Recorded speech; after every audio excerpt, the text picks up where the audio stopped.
All right. I think now that I see folks are trickling in, and so what we're gonna do is we're gonna get started with today's webinar. Thank you everyone for joining today's webinar. And again, a very special thank you to our speaker and moderator. Shout out to our ECPS section who put on and put together this really extremely helpful webinar, and hopefully you'll find it very insightful. Just an FYI, you can rewatch this full webinar on our YouTube channel, and that way you could revisit. And so in case you kind of miss taking notes or anything like that, and if you also know a friend who might be might really kind of benefit from this session, feel free to share the link afterwards. And so with that, next slide.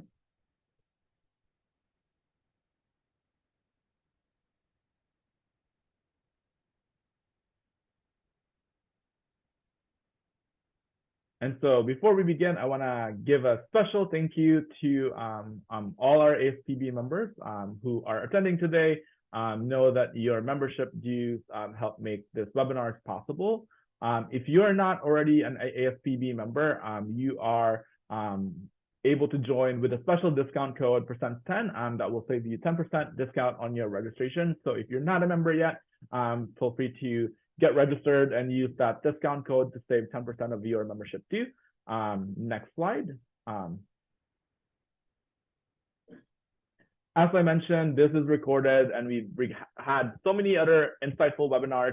And so feel free to check out the Pante YouTube channel and watch the recording after this webinar. And again, if you're seeking for some helpful plant science related courses or career related kind of webinars, we have plenty of them already that happen, and you can rewatch them. And so make sure you take the time to explore our channel for more content.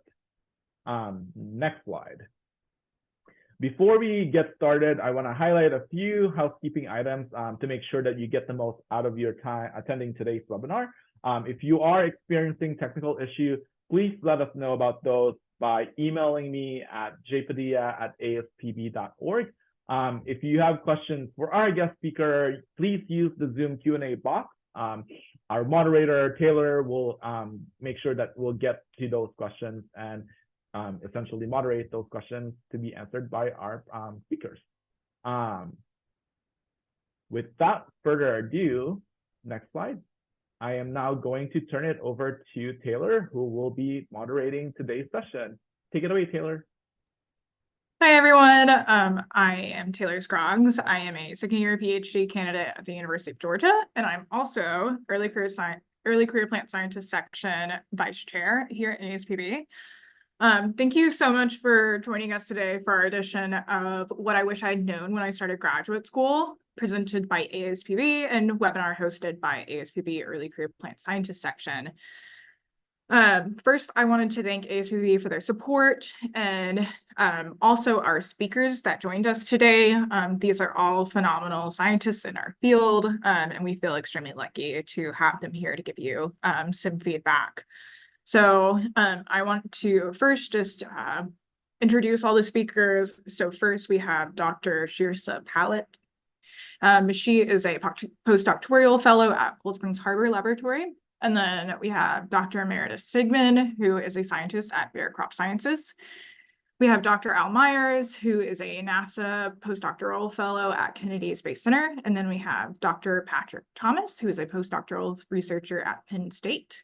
And then lastly, we have Dr. Alexandra Barrick, who is a postdoctoral researcher at Washington University in St. Louis. So thank you so much for all of our speakers for making time out of their busy schedule.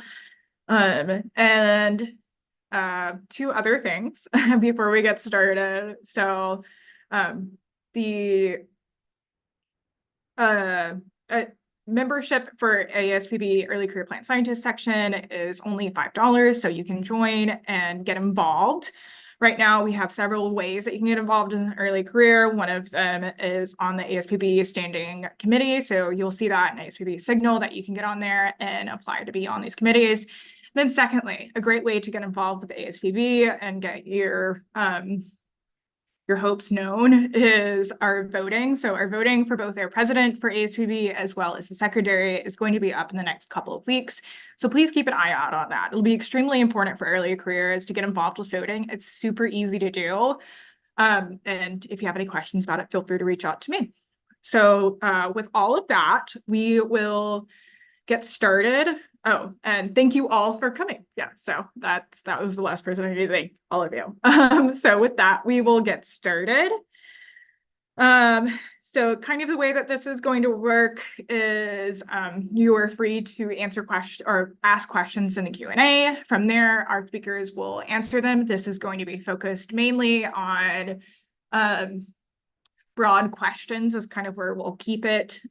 So if you have questions about picking a PI, maybe work-life balance, all of these, burning questions that you have whenever you're thinking about graduate school, or you can ask about somebody's experience in graduate school. So that is kind of the layout that we have currently. Okay. So, all right. Well, I will pose a question first to get us started. Can any of you tell me about your recommendations on picking the right lab to rotate through? Are you supposed to pick a lab that you're, it's everything that you're interested in, or maybe three different or one different topic? Should you always focus in the same area kind of thing, or do you need to get some diversity in maybe your third rotation?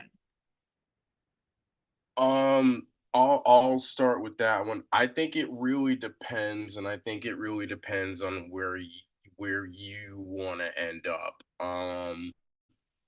Because if you wanted to go into industry, I could make the argument that the lab that you pick won't necessarily matter as much. You still want a lab with good work-life balance, some baseline things, but the content of the research might not be as important. And what might be more beneficial is being in a lab that's efficient, where you're going to get in, you're going to pump a couple of papers out, get your industry job, and go about your merry way. If you're going into academia, it's a bit more nuanced, because you're kind of on that track where eventually I presume that you would want to start a lab long term, and those connections that you build are going to be quite critical along the way. So I'd say let's just do this from the mindset of, oh, I'm going to be like an academic and I want to like get a PhD and then do a postdoc. I'd say what you really want to look for is a lab that, like, of course, has good work-life balance. And I think a lab that has like a good intersection of a fair number of people, where you don't feel like you're being overworked and you're stressed out and you can't manage the work, but also a place where you have your own agency and you have a project that you can succeed or fail with.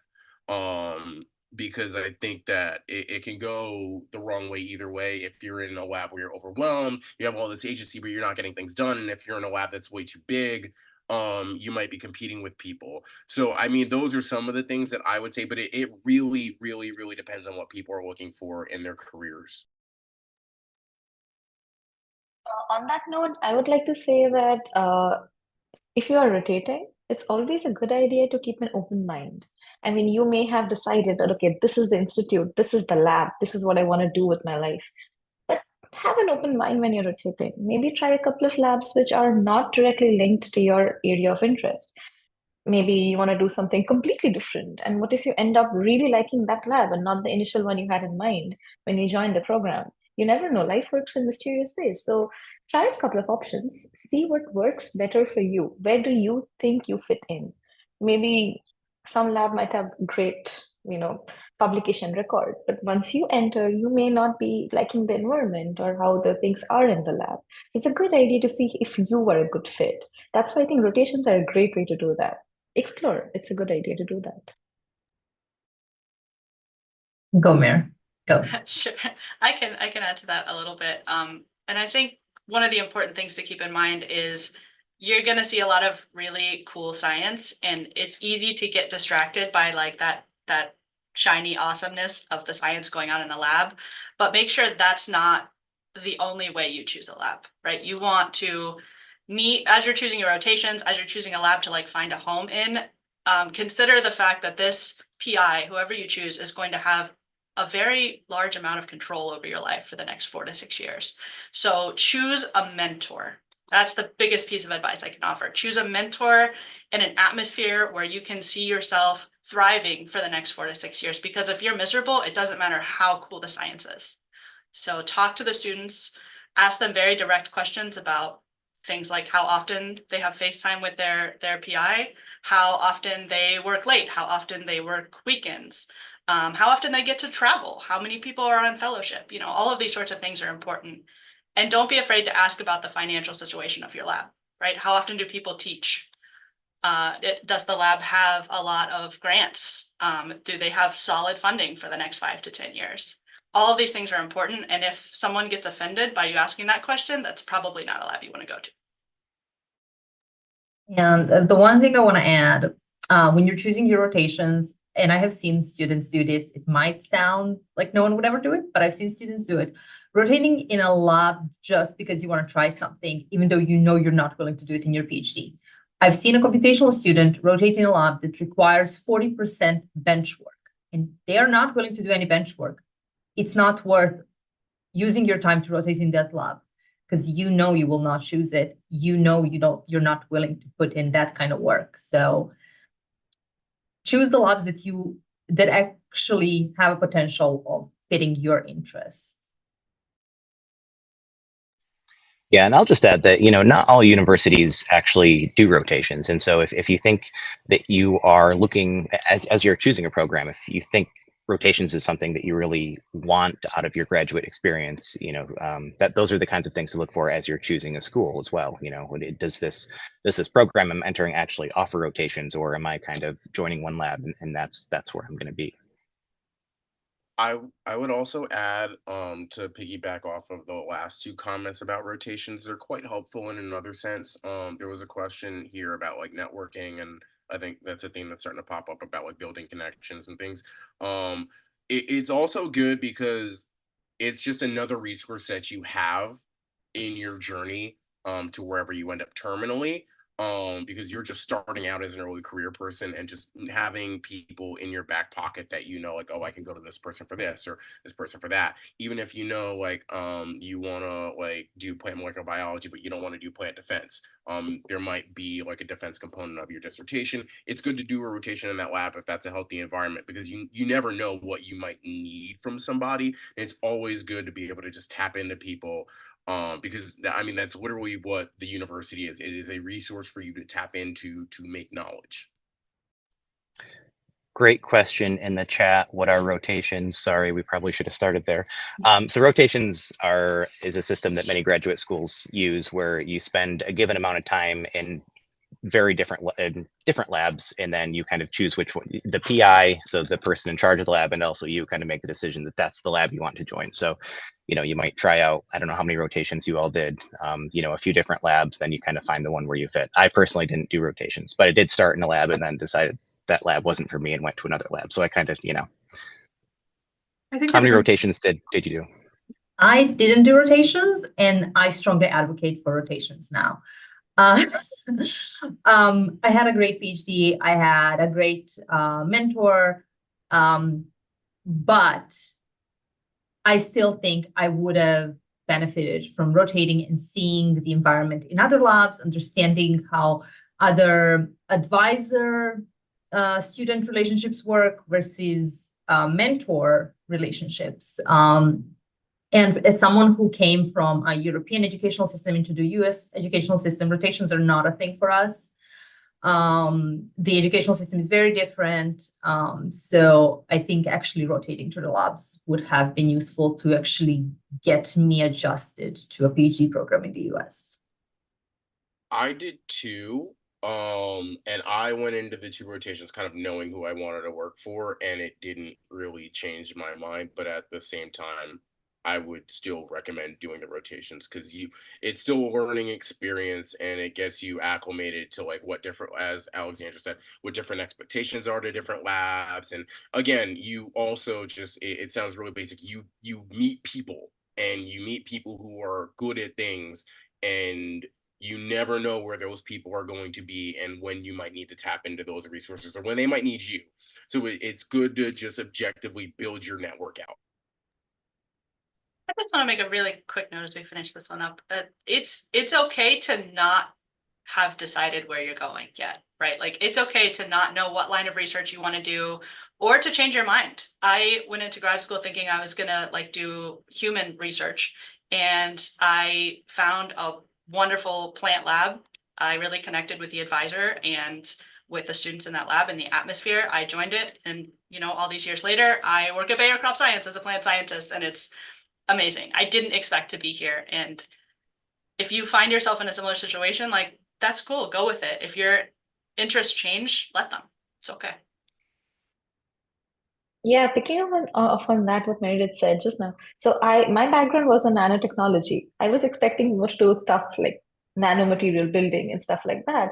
But then I rotated in a plant lab and I loved the projects. I loved the people, the way people interacted with each other, the things that people were doing, how the bonding was with the PI, and how much freedom I would have with my project.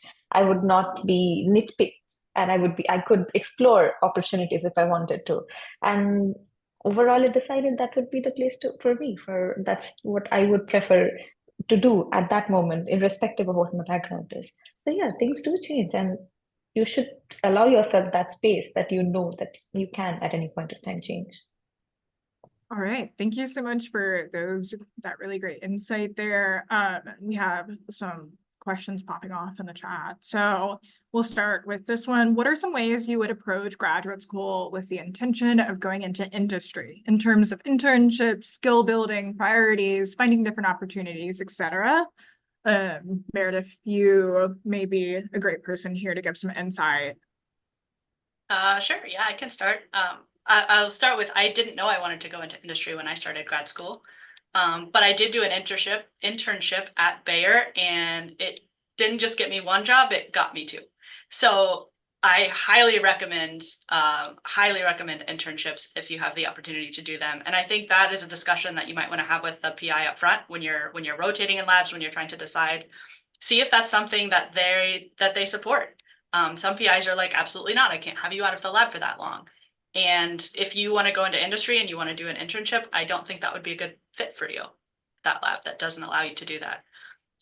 Around skill building, one thing I like to tell people is that here at Bayer, at least, I can't speak for other companies, we get hundreds of applications from exceptionally qualified scientists. So build skills that not only help you do science, right? Build skills that help you connect with people. Communication, leadership, collaboration, these are huge, huge things at Bayer. And if you can't do them, you won't thrive here. So find opportunities and a lab that allows you to take those opportunities that help you build those skill sets as well. Those like soft skills that are becoming more and more and more important as science comes under scrutiny in this world anyway.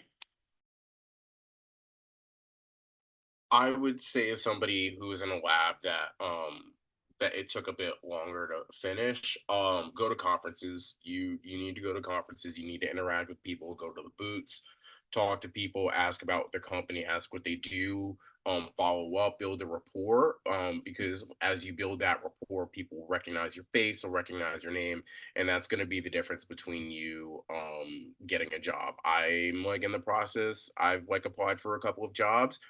And I've also had like a lab mate go to a conference, and one of the worst things you can do is just like cold apply to things, because you will get desk rejected. I've been desk rejected within 20 minutes. And it's probably not because of my ability, but it's probably because I don't know somebody in the building. So like, don't make the mistake I did. Go to conferences when you can. Don't let it compromise your ability to get your work done, but network.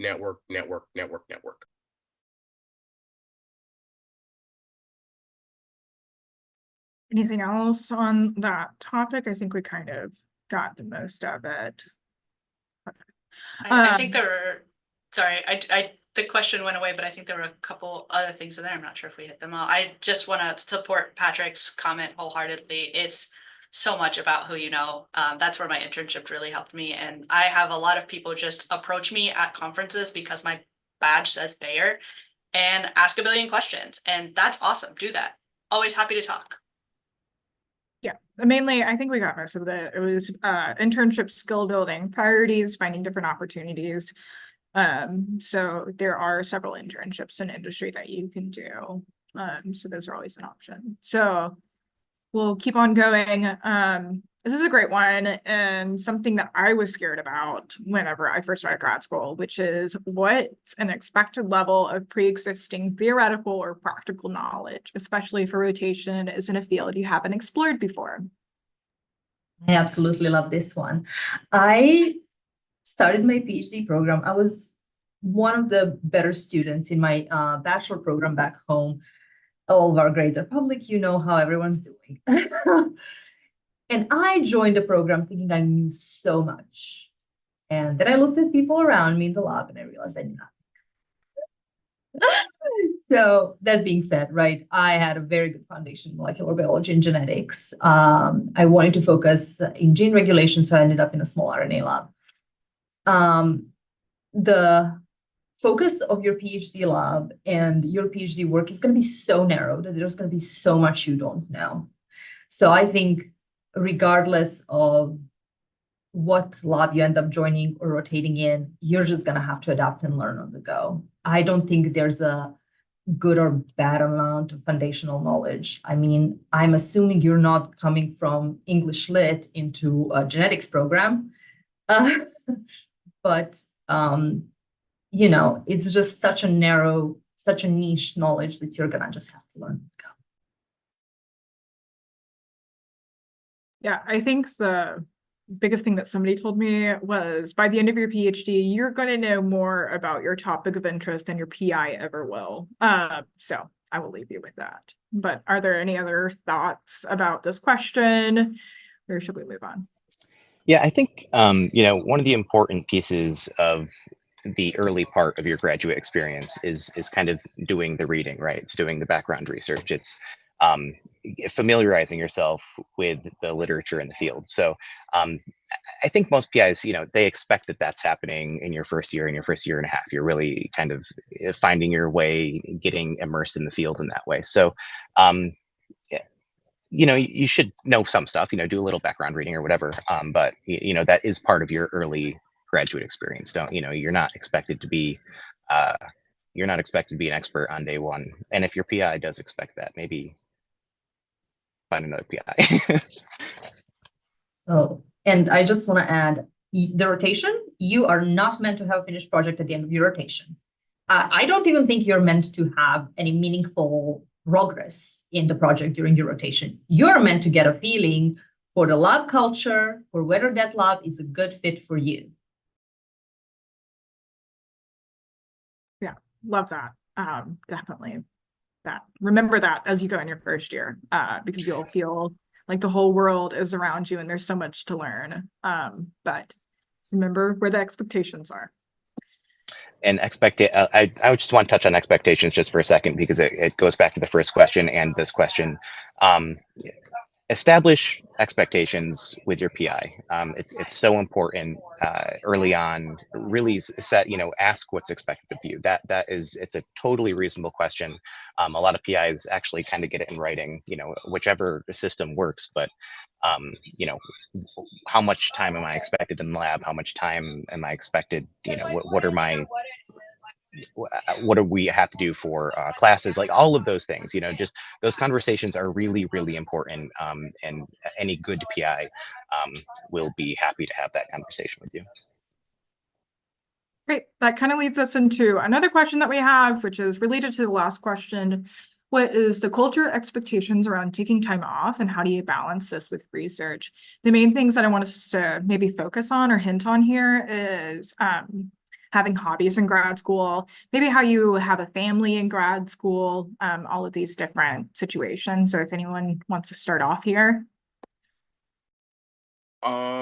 Yeah, so I think again, it really depends on the lab, and it really depends on like what you want out of the program, in the sense that like if you really want to finish and you're like, oh yeah, I'm fine, like just not really taking breaks, like then you might be more amenable going to a lab that like is just very rigid with vacation. But I would say that that's one of the conversations you need to have very early, because there are labs where like you're expected to work during the holiday, like you're expected to work during Christmas. Where like if it's Juneteenth, they're like, okay, cool. I'll see you in lab at 9 a.m. And the universities are a like weird fiefdom where that's not allowed, but it's somehow like magically allowed at the same time, and that's neither here nor there. So that's a conversation you need to have with your PI early. But I would say grad school enables you to do that. You can take vacation, but um, at the end of the day, like you still have to write the dissertation. So I think that you need to take the 2 weeks, and you need to take your holidays and things like that. As long as you're getting your work done and you're hitting your benchmarks, um, don't feel guilty about taking the vacation, because you need it. It is a long program, it is a long slog, and don't like there are some people who can maybe not take the vacations.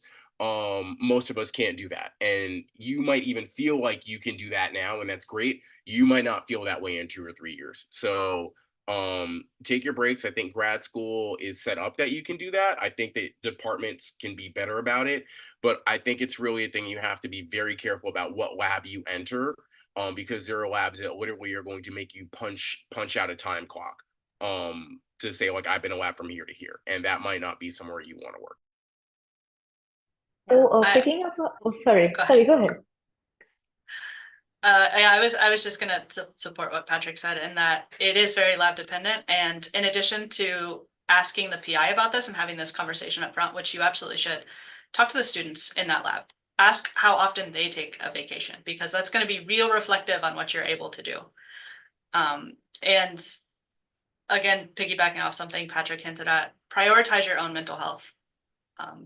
Regardless of your state today, grad school is hard. And the statistics say that a lot of you, and a lot of us, I'm sure, are going to face some mental health struggles along the way. So prioritize that. It's very, very important. If you need a break, take one. You have to. Yeah, because I think a huge part, which it should not be, but guilt gets tied on a lot to when you're doing your grad school. You feel like you should be completing a certain amount of work in a certain amount of time. And it doesn't work that way. Science doesn't work that way. It's not a one-day job. Someone once told me it's like a marathon. It's not a sprint. So you cannot finish it overnight. If it takes time, your plants are going to take time to grow. If a batch doesn't work out, you're going to have to grow another batch. That's going to take some time. And like what Meredith said, you have to prioritize your mental health, because no one else is going to be able to do that for you. You have to decide, okay, this is where it's enough for me.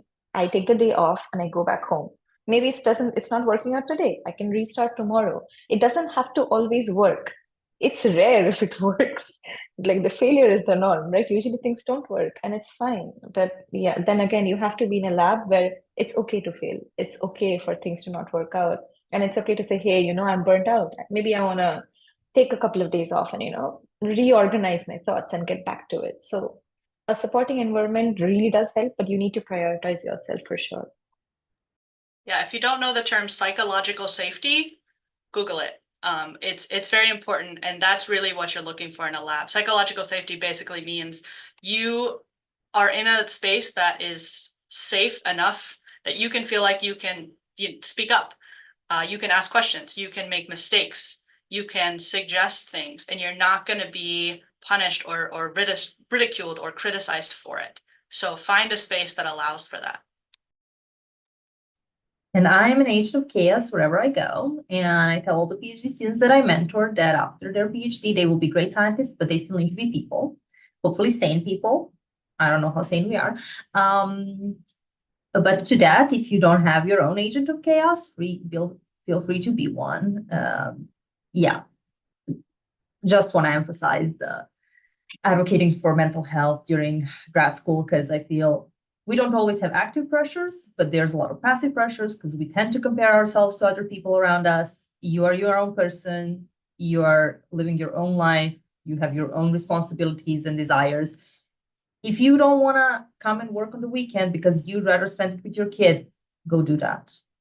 Go do that. The work will get done and the work will still be there. There's never a shortage of work in science. I would say and recommend that most of your universities will have some sort of mental health suite of resources, or they should. Feel free to look out for those. And I have really depended on them at UGA. So they're there. Please use them. So yeah. So we will go on to yeah, we'll go down a little bit.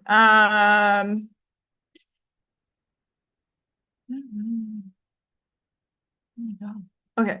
How do I know that this mentor is one I am looking for? Obviously there's a limit in rotation number and I have to sort out the perfect ones among so many different PIs. It's a big question. You have 3 rotations. Who do you pick? So if you guys have any, we kind of hit it on the first question, but a little bit more specifically about, maybe we can talk about like reaching out to PIs and how that conversation can get going. Yeah, I would say, well, it goes 2 ways. So like when I was a graduate student at UC Riverside, very often the student would initiate with the PI and be like, hey, I want to rotate, and then you kind of come in and have a meeting. But then you would also get these opportunities, which I think are they can be advantageous. You'll have these younger PIs who might need tenure or who have just gotten tenure and they've moved and they have a new lab and they're establishing it, and they'll actually reach out to you and say, hey, I'm starting this lab and I'm wondering if you would like to do a rotation in my lab. So it goes both ways. You'll see both.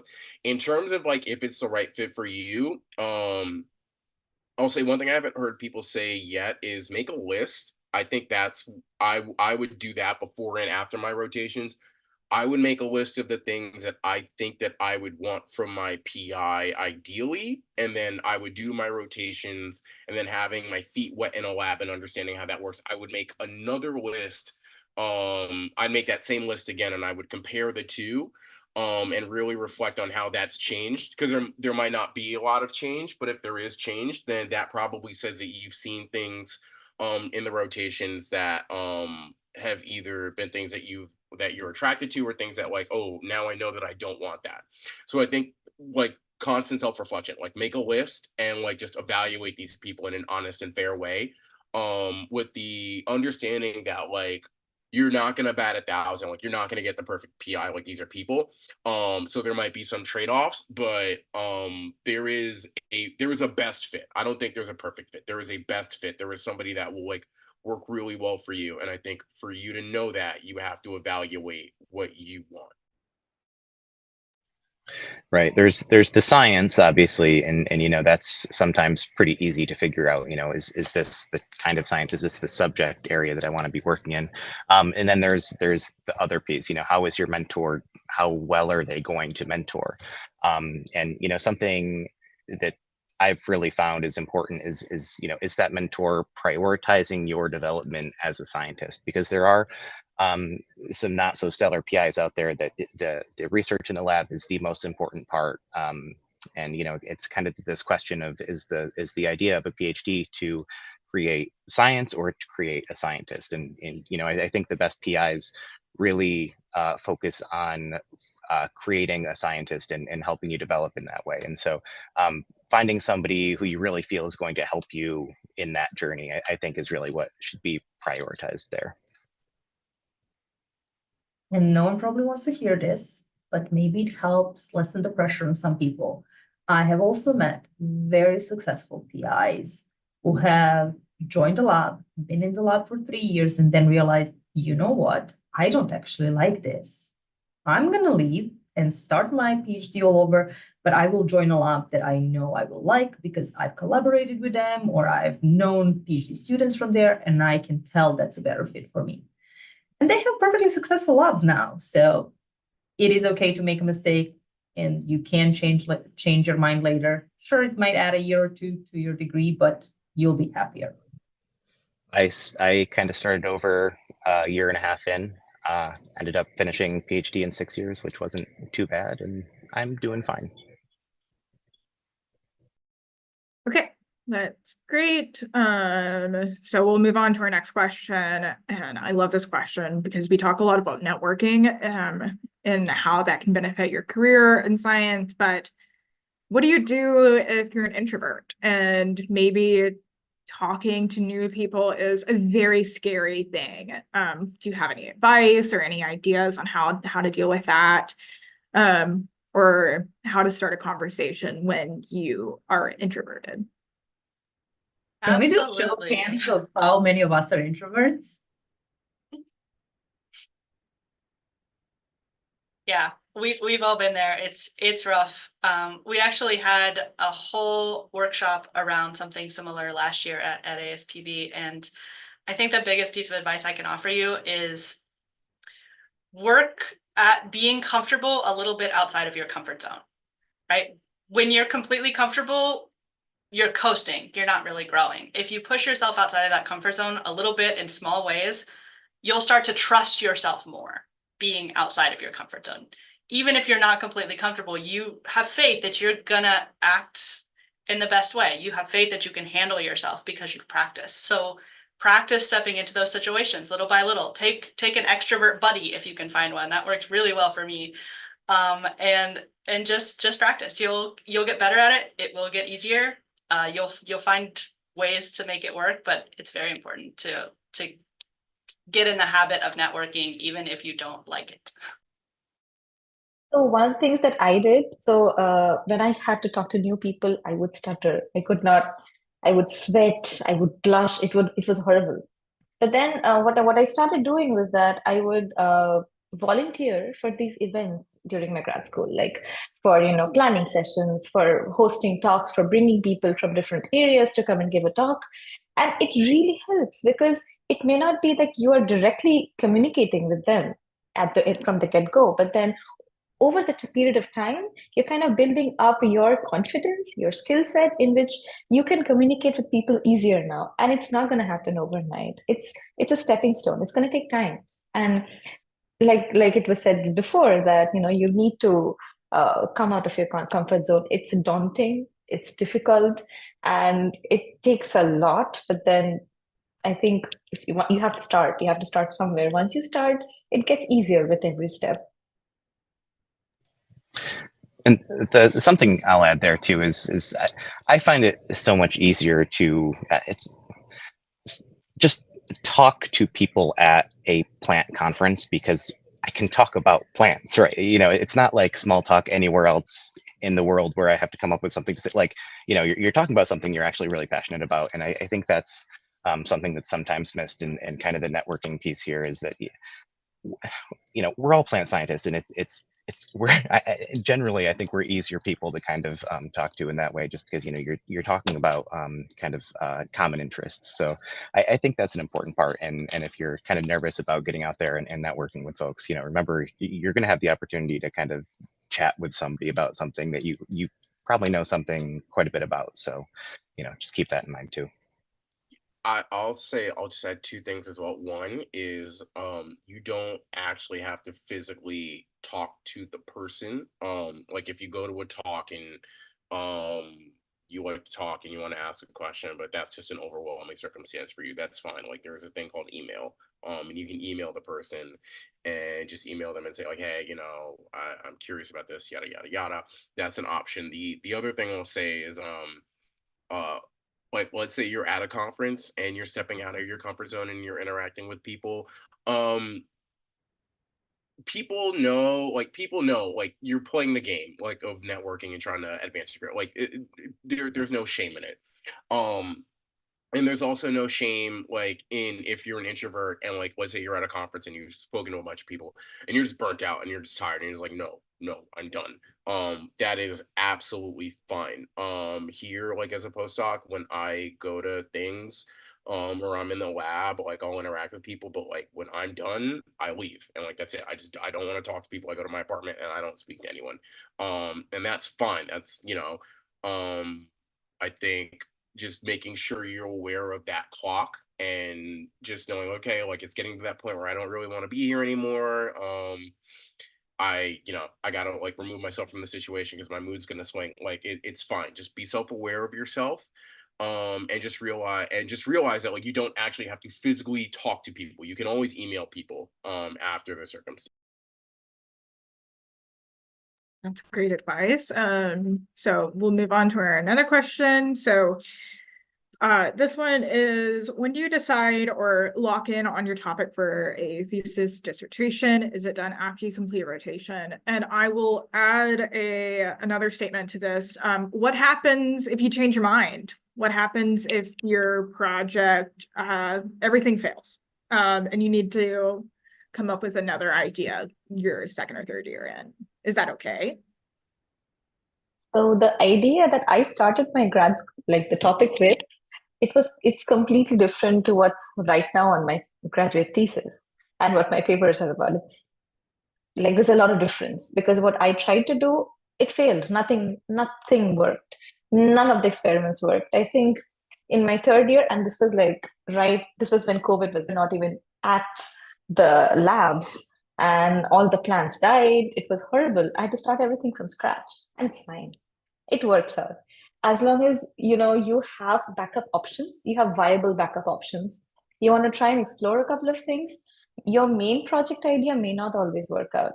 You might want to try and take some, option B, option C, and see what works out better. So I remember a conversation with my PI, and he was really intent that we should focus on the main project because it has to work at some point of time. But it was not. And so then I convinced him that maybe it's time to put that on the shelf and try something else. And that something else actually worked. So it's fine if you do not know your question from the first day. It's completely fine. If it changes as and when you get to know the project more and more and get to understand the challenges and see what you need to do to address the question. It's always good to have a plan, and it's always good to think about that plan earlier rather than later. Every PI is different. There are some labs where the PI says, here's your project that you will do for your PhD. And there are labs that you walk into and they say, so what is your project that you will do for your PhD? And there's the whole spectrum in between those two things. So keep that in mind as well, is that there's different dynamics with your advisor. And again, that goes back to expectations again. Right. This is just a real quick one. Is a postdoc a prerequisite for most jobs requiring a graduate degree?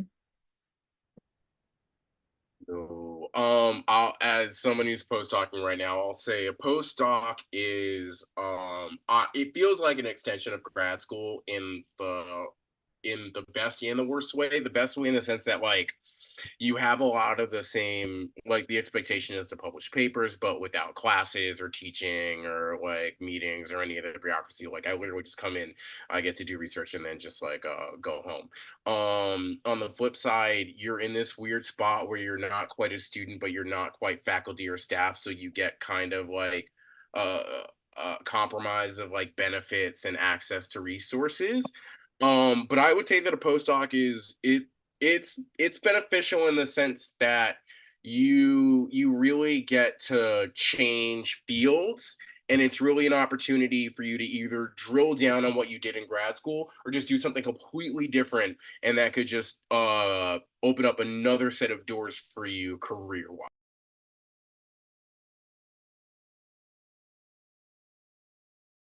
All right. So one of the big ones that I feel like we always talk about in these things, but it's really important, is how you deal with imposter syndrome. So if anyone has any opinions on that or advice. Yeah, absolutely. I had a terrible case of imposter syndrome, and I'm not sure if everybody is familiar with it, but if you're not, you should look it up, because I suffered for years without knowing that it had a name or what it was. And I think just being able to name it helped a lot, and know that it wasn't just a me problem, right? Like a lot of people go through this. I ended up going to, because a friend wanted to go and asked me to just go with them, and ended up walking into a workshop about imposter syndrome during a conference, and it was life-changing, game-changing. So learning more at least helped me know that you're not alone, that it's a real thing that just happens, and that you can't get past it, because I definitely have, though I still sometimes have that little voice in my head, even now, that I have to basically tell it to shut up, that it's not real, that it's just this feeling that isn't reflective of reality. I think there are very few lucky people out there who would have not faced imposter syndrome during grad school. And if you are, it's amazing that you have not faced it. But I think most of the people who go through grad school, even now, I think it's like an almost a weekly occurrence for me. And I have to be like, oh no, now that it's like Meredith said, it's good to name it. I had to Google stuff like, I'm feeling like this, I'm feeling like I don't know what I'm doing. Is it me? Is it like I'm the failure? You're not. Most of the people, most of us, I think, have been there at some point of time, and it's completely fine to be there. But you have to realize that you're more than your science, you're more than your PhD. You are a human being, and all your feelings matter, your thoughts matter. You have to learn. It's tough, but you have to learn how to separate your work from you. And it takes time, but then that's one of the ways to, find hobbies, do something else outside of work, talk to people who are not your lab mates, talk to people outside the building you're working in. It really helps with that.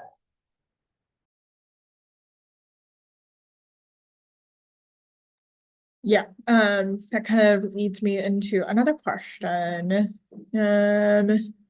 So what are some what is some advice to get through the really hard times in grad school? Was there something in particular that made it easier, or did you develop like a great community or something like that? Yeah, I had one. Like when things were not working, go home. And as a postdoc, I still do that now. Like if things are like, if I'm doing a mutagenesis on a vector and it's not working because I botched the reverse primer, I go home, because I can sit there and get angry about it and get frustrated and try to work on things pissed off for like another 2 or 3 hours, and the quality of my work's gonna drop. Or I can just like go home and just chill out for 2 to 3 hours and then just go back and hit it hard tomorrow. And I feel like the latter is a lot better. Because you kind of need to be in a good space to do good science. At least I feel like you need to have a good headspace, you get good work done. So just being aware, and I think that comes down to that conversation about having a PI, because my advisor did not log my hours. She did not care about when I came in or went out. It was just the work's just got to get done. So that, and I would say get hobbies. I would do trivia with a bunch of grad students like every Wednesday locally. It was great, A, because it was a great opportunity to stun on people and get free beer every week. And then B, it was just an opportunity to just like literally not talk about science. Like we would maybe complain for 30 to 45 minutes about like our labs and about like how we were just frustrated with the bureaucracy in the system. And then at a certain mark, it's just like, okay, we are not talking about science and we are just going to talk about stupid stuff. And I think that you need that, and like you really need to enforce it, because I've seen a lot with graduate students and postdocs where like you'll be at a happy hour and people are just like, oh god, it's just so frustrating, like what's going on in the lab, and I'm just like tired and I'm just stressed out. And then like a 15-minute conversation that like is just supposed to be small talk in a casual setting turns into like an hour and 45 minutes about us talking about like why this vector didn't work. So like there does need to be, like, it comes back to the scientists. We need to say like, hey, like we're not on campus, we're not talking about this right now, we can talk about it tomorrow. My only quick note would be don't suffer alone. Talk to people. Like it's okay to not be okay. So it's okay to say you're not okay. If you need to talk to, like, if you're feeling this way, if you're feeling like you're having hard times, if you're feeling alone, go find a friend, go find a family member, go find a therapist, right? Talk to somebody and tell them how you're feeling, because just letting it out, it helps.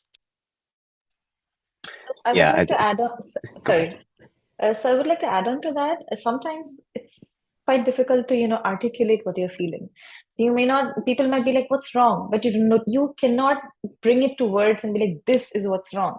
And that's fine as well. Take some time off. So what I would like to do is I would just go home and cook the most elaborate, stupid meal plan I could find on the internet, some recipe which I would have never tried otherwise, and just break it down step by step, ingredient by ingredient, and just get it there. And during that process, my mind would be unwinding and I'd be like, okay, this is the problem.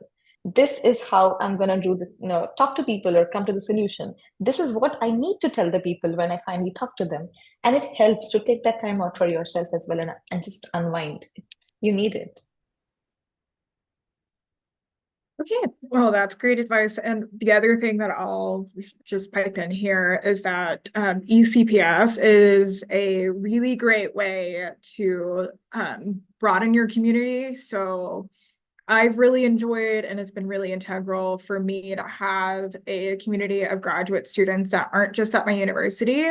Having friends that are all across the, United States is really, really nice. And it's a great broad community to have. So looking for a community to get involved with of early careers, of people in your society, anything like that is really powerful.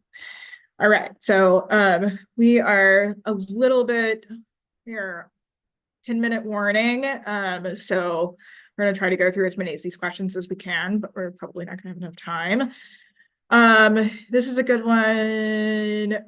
For an international student, in which year of a PhD should we start looking for an internship for making a career in industry? What tips you want to give to secure a spot? I don't know much about industry, so if somebody or international students, if anybody has any advice there.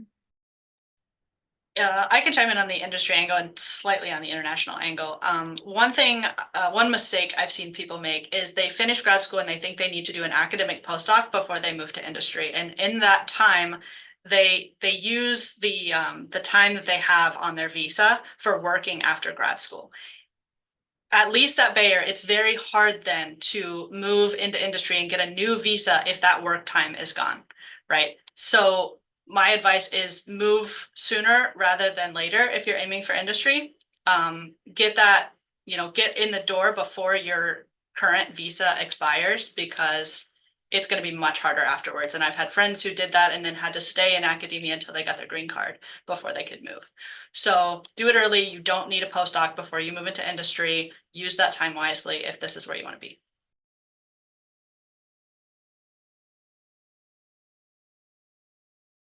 Okay, so that one was pretty brief. So I think we'll spend the last 7 minutes or so just talking about all of your different experiences, whether it be, so we have people from Cold Springs Harbor here, we have, a traditional university, we also have industry, we have people from NASA. So like we have a wide array of people, and Alexandra at WatchU. So we have a wide array of people. If you want to talk about maybe unique aspects of your experience, any advice that maybe we didn't bring up in questions that you feel like you would really want to share. So I'll open the floor for the last 7 minutes or so we can really hit on that.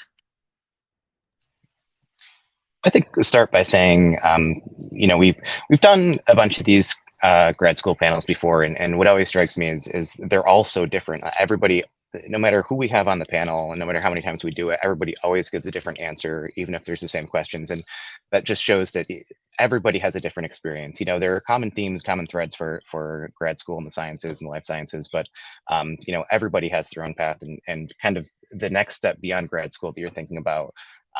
They're just as diverse as the previous step, so this is my second postdoc. I did one in academia and now one in government, and they are vastly different in some ways and not so different in other ways. So just keeping that in mind, that if if you kind of see a path forward and you say that's not really what I want, you can always forge your own path, and you can always make something into kind of what you want it, and everybody has their own experience in that way. To piggyback off of what Al said, I'm wrapping up the second year of like a postdoc here at Penn State, and I'm gonna start a third. Like long term, I have no clue what I want. I know I don't want to be a faculty member, so I don't think academia is going to be a long term thing. I have no clue what I want to do career wise. And I've been applying for jobs and have been like just getting desk rejected left and right. And it's made me realize that you need to, like, you don't need to necessarily think about like know what you want to do long term, but like it's always good to kind of think about these things and these career things. And there are some regrets I definitely have about like not networking as much. I really wish I networked a lot more on the industry side, but I would say that I think a lot of what I've seen in these questions is a lot of like people worried about like making mistakes and like kind of like what happens if I go down the wrong path. I would just say that like academia is just not really a straightforward path. One of my best friends went to community college after he got his bachelor's to like get grades up, and now is a PhD and works for the federal government. And that was just like something they had to do to, you know, be able to go to grad school. So nobody goes from A to B, and even if people go from A to B, I mean, like that's cool, that's great. You know, you're gonna make mistakes, and I think the best thing that you can do is be self-aware, ask questions, ask for help when you need it, because you can get to the end of the PhD, and it might be like a little bit of a windy path, but like you'll get there. You'll definitely get there. I also would like to say, be open to opportunities. Don't feel like you need to follow someone else's path. Just because someone applied to 5 different postdocs before they settled on one doesn't mean you need to. I accepted the first offer because it was the right time, it was the right place. It allowed me to switch my research focus. I worked on plants, and now I work on Alzheimer's disease and Parkinson's disease. I switched completely, but it also allowed me to switch from bench to computational work entirely, whereas in my PhD, I was half-half. When I came into my postdoc, I was like, absolutely no faculty positions. I am finishing this postdoc, like to switch basically research focus, and then I'm going into industry. But now I'm in medical school, and it's not just tenure track or nothing in academia. There's research track, there's other opportunities. So now I'm like, okay, maybe I'll consider some other things. So don't shut down opportunities without giving them half a consideration. Yeah, absolutely. And kind of along those lines, know that grad school is going to change you, right? Like you're not going to be the same person when you finish that you are today. And that's cool. That happens to everybody. Just make sure that the person you become is someone you still like and respect, right? Like don't let it make you into someone you hate. So keep your heart to you. And also, you know, yeah, like Sashka said, Alexandra said, be open to those opportunities and don't be afraid to follow them and to switch paths. I really like industry because it gives me the flexibility to follow that even now and to change even now. I entered Bayer as a bench scientist doing some innovation projects, and now my career, even as an introvert, is more focused on communication, right? It's my job to communicate with scientists who do different kinds of research than me and be like the local expert for gene expression for them. And I think that's really cool that I have that opportunity to like move and change this as I move through my career. So along the same lines, I remember one of my seniors when I was in grad school told me this, that once you enter grad school, and the person you leave, when you leave the grad school, the person you become, it's going to be so different. It's because you're not only learning the science, you're learning patience, you're learning how to talk to people, you're learning how to manage resources, lab resources, how to train people, how to get trained. You have a lot, you're adding a lot to your skill set. It's just not the science. You're learning how to communicate your science. You're learning how to write. You're learning how to read. I mean, we all know how to read, but how to read the correct papers in the correct ways, it matters. So a grad school it is, when people said it's a life-changing experience, it is. And it's worth it, but we just have to make sure that you just get through it. You have to soldier through it. That's all that there is. All right. Thank you all so much for all of that great information. We are coming to the close of the webinar. I wanted to again thank ASPB for supporting this, as well as the Early Career Plant Scientist section at ASPB. If you want to become a member to both ASPB and ACPS, your membership to ASPB continues to support things like this, so we continue to have more of these webinars. And I would like to thank the panelists. Thank you so much for taking time out of your busy schedules to do this, and also our attendees. So thank you all so much for joining our annual installment of What I Wish I'd Known in Graduate School. Thanks, everyone. We'll catch you at the next one.